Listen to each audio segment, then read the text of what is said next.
उसका नतीजा है कि देश ने तरक्की करने का काम किया। मैं एक बात आपसे कहना चाहूंगा कि ये लोग आपको जिस तरह से बरगलाने का काम करते हैं, आपको जिस तरह से कहने का काम करते हैं, मैंने एक ही आजकल इनका बहुत शगल है कि जब मुद्दों की बात होने लगे तो एकदम भारत माता की जय लगाओ। जहां मुद्दों की बात हो, अरे भाई भारत माता के ऊपर तुम्हारा पेटेंट थोड़ी है, भारत माता जितनी तुम्हारी उससे कहीं ज्यादा हमारी है। भारत माता को कैद से आजाद कराने में, जंग आजादी के अंदर कांग्रेस ने लड़ाई लड़ने का काम किया। भारत माता को आजाद कराने में कांग्रेस ने बलिदान देने का काम किया। भारत माता को आजाद कराने में हमारे बुजुर्गों ने कुर्बानियां देने का काम किया।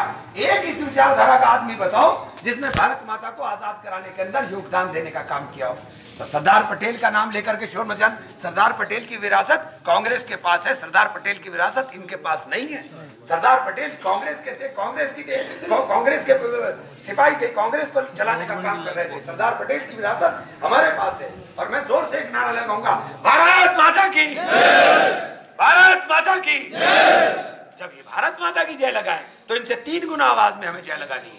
हमारे वो भारत माता की जय हम लगाते हैं अपनी मादरे वतन की, हम लगाते हैं इस मिट्टी की, जिस मिट्टी के अंदर हम पैदा हुए हैं, इस मिट्टी के लिए मर जाएंगे, इसी मिट्टी के अंदर हम खाक होने का काम करेंगे साथियों।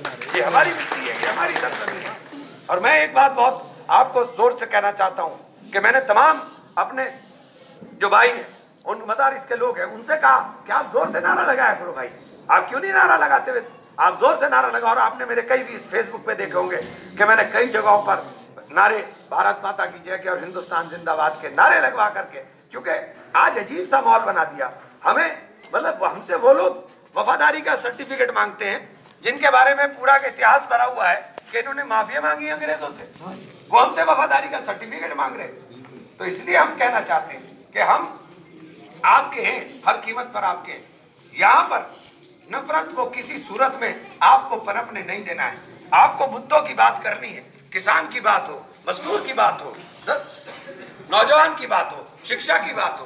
बात तो देश के अंदर इस पर होनी चाहिए, ये बेकार की बातों के ऊपर। और एक बात और कहना चाहता हूँ कि ये सारे तहली के चट्टे बट्टे, ये कोई ना कोई नया मुद्दा उठा देंगे।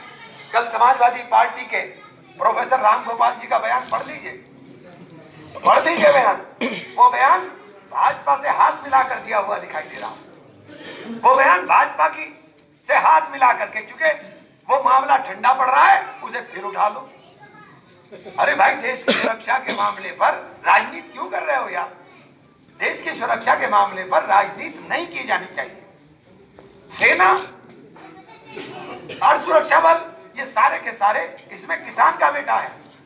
शहादत जो हो रही है वो किसी नेता के बेटे की नहीं हुई, किसान के बेटे, शहादत हुई है किसान के बेटे की, शहादत हो रही है मजदूर के बेटे की। तो ये चर्चा होगी तो लंबा चला जाएगा, लेकिन मैं इतना जरूर कहना चाहूंगा कि अपने अंदर की इस आग को, अपने इस आक्रोश को जिंदा रखने का काम करना, और एक एक वोट की गुजारिश करना चाहता हूं।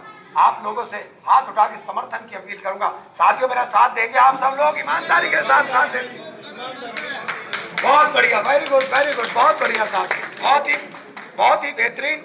और मैं सबसे ज्यादा खुशी मुझे इस बात की है कि आज आप लोगों ने जो प्रण लिया है, आपको ये जिम्मेदारी के साथ अपने दूसरे भाइयों के गांव में भी जाना है, अपने गांव में भी जाना है, आसपास के गांव में, सब में, और सब भाइयों को कहना है, चाहे वो हिंदू हो, मुस्लिम हो, दलित हो। मैं दलित भाइयों का भी, अरे भाई, बसपा दलितों की पार्टी कहलाई जाती है, और जब दलितों पर लड़ चला सबसे पहले पल्ला झाड़ के खड़े हो गए, इनसे हमारा कोई मतलब नहीं है।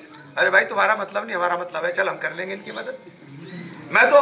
हम तो उनकी मदद करने के लिए भी खड़े हो गए थे, हमने उनकी भी मदद की।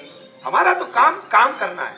और ये एक बात तय समझिए, इसे एमपी को पता ही बेचारे को कुछ नहीं है। ये सारे अंडरपास बना दिए, सारे गांव के रास्ते रोक दिए, रास्ता ही नहीं, घूम घूम के आओ, सब में पानी भर रहा है, इन्हें पता ही कुछ नहीं है। अरे भाई, आपको अपने क्षेत्र की जब तक ज्योग्राफी का ना पता हो, मैं आपको दावे से कह सकता हूँ 5 साल एमपी रह लिया, 5 साल, उससे आप गांव का एक रैंडम नाम ले लेना, वो गांव नहीं बता पाएगा कौन सी विधानसभा का नाम, तो छोड़ दो कार्यकर्ताओं के वो ना। और आप मेरे से अभी पूछो यहाँ से खड़े होके भला गाँव, मैं आपको नाम भी बताऊंगा और गांव के अंदर 2-4 आदमी बता दूंगा, भला भला आदमी होंगे भाई वहां मेरे लाहौर में जितने ऐसे लोग हैं। तो ये बुनियादी फर्क इनमें और मुझ में है। और मेरा वास्ता सीधा है, मेरा टेलीफोन मैं आप उठाता हूँ, परमानेंट